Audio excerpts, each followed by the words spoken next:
എനിക്ക് അർഹതപ്പെട്ട കാശ് അത് കാലണയോ അരയണയോ ആണെങ്കിലും അത് കിട്ടാൻ വേണ്ടി 7 കടലും 7 മലയും കടക്കേണ്ടി വന്നാലും അവിടെ എത്തുക എന്നുള്ളതാണ് പുഷ്പയുടെ പോളിസി.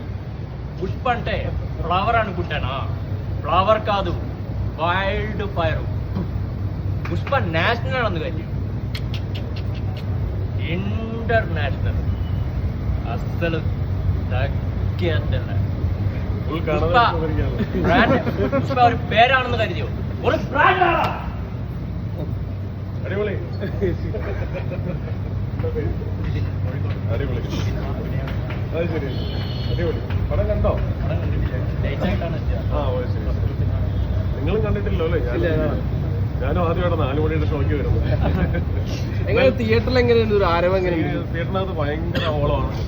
ഓരോ സീനും കൈയടിയും മാർഗോളിയും ഒക്കെയാണ്. നമ്മൾ ഡബിങ് തിയേറ്ററിൽ കണ്ടതിനേക്കാൾ കൂടുതൽ എഫക്റ്റിലാണ് തിയേറ്ററിൽ വന്നിരിക്കുന്നത്.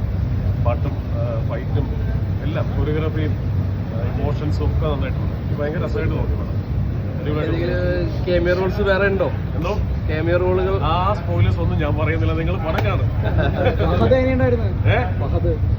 അതിനെ കുറിച്ച് പറയേണ്ട കാര്യമില്ല. ഞാൻ നേരത്തെ അന്ന് ഡബിങ് കഴിഞ്ഞപ്പോഴേ പറഞ്ഞാണ് അസലായിട്ടുണ്ട്. അത് നമ്മുടെ അഭിമാനമാണ്, ചങ്കാണ്.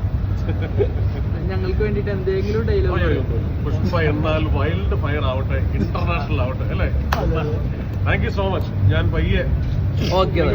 അപ്പൊ നിങ്ങൾ സിനിമ കണ്ടിട്ട് ബാക്കി അഭിപ്രായം. Thank you so much. Thank you. By.